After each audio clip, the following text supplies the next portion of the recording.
fait 20 ans, dans 3 mois, que j'ai commencé à exercer ma profession de dentiste.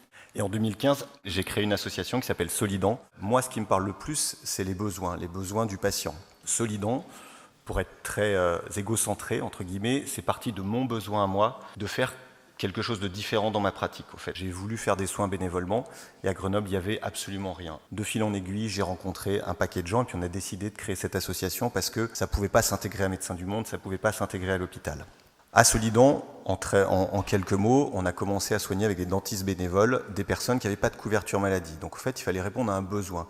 Les patients qui n'avaient pas de couverture maladie, à Grenoble, ils avaient aucune réponse. Évidemment que ces personnes sans couverture maladie sont des gens très précaires, donc ils avaient des travailleurs sociaux qui les aidaient, et ces travailleurs sociaux, comme besoin, ils avaient le besoin de trouver une solution pour ces patients-là. Ils n'en avaient pas. À partir du moment où on a créé Solidan, ça répondait déjà à ces deux besoins-là.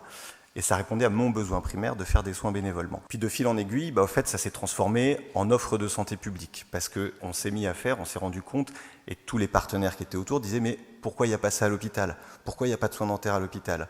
Et c'est là où il y a une nouvelle ambition dans notre projet de se dire « En fait, il faut créer la dentisterie publique. Cette dentisterie-là, elle n'existe pas. » Moi, mon monde de demain, c'est un monde où on arrête de dire non. C'est-à-dire, c'est plus possible de dire « Ah ben non, je ne peux pas vous prendre. Ah ben non, je ne prends plus de nouveaux patients. Ah ben non, on ne peut pas soigner les enfants polyhandicapés sur Grenoble. On est obligé de les envoyer à Chambé ou à Lyon. » C'est une catastrophe. En fait, les patients entendent ça tout le temps. Et nous, professionnels de santé, on n'a pas embrassé ce métier pour dire non. Nous, on a embrassé ce métier pour dire « Oui, bien entendu, je peux vous soigner. » Donc, il faut créer des nouvelles structures. Pourquoi moi, l'Institut Santé, ça m'a parlé ? Puisque l'Institut Santé, je suis rentré dans les travaux à partir de 2020. Encore une fois, ça a fait écho à ce que j'avais mis en place avec Solidan et ce qu'on essayait de développer. Remédicaliser la gouvernance. Qu'est-ce qui s'est passé pour Solidan ? Un jour, j'ai rencontré Monique Sorrentino, qui est la directrice générale du CHU de Grenoble. Moi, mon kiff, ça serait d'avoir 1000 m² à l'hôpital de Grenoble pour faire enfin un équivalent d'hôpital dentaire, parce qu'il y a plein de gens qui ne poussent pas la porte des cabinets médicaux. Eh bien, elle a dit oui. À ce moment-là, elle est en position de gouvernante, mais elle écoute quelqu'un du terrain qui a des constats de terrain, et derrière, ça fonctionne. Et derrière, l'ARS va venir, et derrière, la CPAM va venir.